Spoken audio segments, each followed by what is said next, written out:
जोहार गी सानाम को नोडे गोंके लई चो कदा स्वप्न नय बास्तवे करे देखाबो। ओंडे नेल कोपे गिद्रा को पढ़ाग काना। टुअर गिद्रा रेंगेज नाचार गिद्रा मेनाग कोआ नोडे। आर ओंडे नेल पे सिन चांदो बेलपहाड़ी झारग्राम नोडे हो नेल कोपे। नोडे जाहे जाहे को गड़ो को एम कदा उनको को नितुम नोडे नुई गोंके उल्लेख कदा। ओंडे नेल कोपे हयतुरा जुदी 1 टाका कते साहाज्य बन एमोआ अड्डी उतर टाका होयुआ। ओंडे नेल पे रस्का गी आर दाया गी नुई गिद्रा चेलका गड़ो एमोग काना। हयतुरा गोंके नेले पे ओड़ा ओड़ा ए चालाग काना उनको गिद्रा को लगी नु हयतुरा मेटांग मैडम नुई होय चालाग काना उनको नेल कोपे। आर मिद धाते सानाम कोगी जोहार आशा दी नपाय गे मेना पे आर जादिन लेका इन्हो नपाय गे मेनाña आपे को दया दुलार आर आशीर्वाद ते। तो सानाम हर ठेन गी नेहरोआ नंको गिद्रा को लगित ते सानाम हर गी कौडी गरो एमो ताबन पे। चेदा पे एमोआ तेहेñ धरतीपुरी फेसबुक पेज तालाते आबो बन ᱧᱮᱧᱟᱢ दा जे नोडे जहाँ तिना गिद्रा को पढ़ाग काना नंको गिद्रावा खरच खर्चा दो सरकार दो बाय एमोग काना। नंको धरतीपुरी फेसबुक पेज रेन जहाँ तिन गोंके मेनाया ओना साथे आरहों आयमा गोंके मेना को नंको नोआ को अचू चलाव दा। आर आबो बन बाडाया जे तेहेñ नोडे जहाँ तिना गिद्रा को पढ़ाग काना नंको को जाबतीय खरच खर्चा खाता पेन खय आरम्भ काते हरवाग खय आरम्भ काते जमñu खय आरम्भ काते झोतो किछु किन्तु नंको को चलाव दा। तेहेñ सरकार ठेन खन तिना गड़ो को ñाम दा से बाको ñाम दा ओना दो बाñ बाडाया। तबे नोआ सिन चांदो हारा बुरु रेना दायित्व दो शुधु उनकुआग दो बांग आबोआग हो कान गिया कारण चेदा से ओंडे दो एकेन सान्ताड़ गिद्रा को पढ़ाग काना।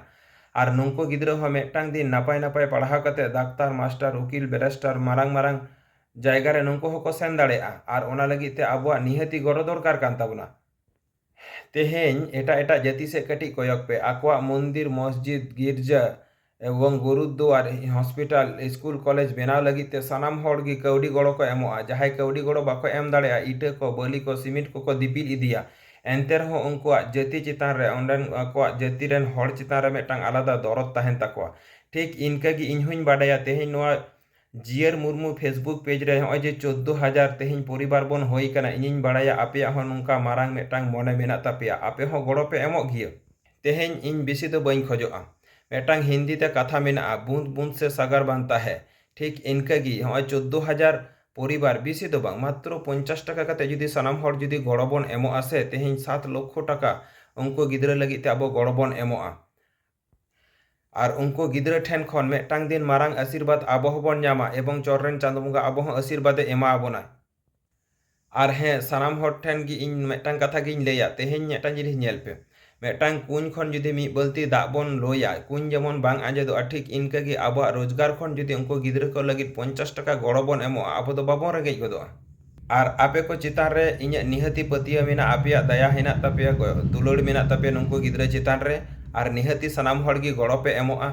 जहाँ जहाँ तिनाग गी पे दाड़ेया 50 टाका 100 टाका एवं ओना खन कम होपे दाड़ेया आपे अवश्य गड़ो एमो ताबन पे। आर आपे ठेन आर मेटांग कथा जहाय को गड़ो पे एमोग काना अवश्य स्क्रीनशॉट शेयर ताबन पे आपेया ᱧᱩᱛᱩᱢ हो उछान होयोआ आर ओना साव सावते नोआ वीडियो शेयर ताबन पे आर जहाय गड़ो बापे एम दाड़ेया काना आपे हो नोआ वीडियो जस्ती ᱧᱚᱜ शेयर ताबन पे। आबोआ नोआ दिसोम रे अडी अडी सांताड़ बुइहा मेना कोआ जहाय दो गड़ो एम लगित ते को लहाव काना किंतु गड़ो बाको एम दाड़ेया काना। नोआ वीडियो आपे पे शेयर लिखाय नोडे जहां स्कैनर मेना एवं फोन नंबर मेना नोआ तालाते उनको हो गड़ो को एमोआ। आर हें सानाम हर ठेन इन आर हो नोआ गिñ नेहरोआ सानाम हर गी गड़ो एमोग पे इन हो गड़ोñ एम काना आपे हो गड़ो एमोग ताबन पे आर दिसोम हर गड़ो एम लगित ते नोआ वीडियो शेयर ताबन पे। चलो आर हबन ñापामा परे।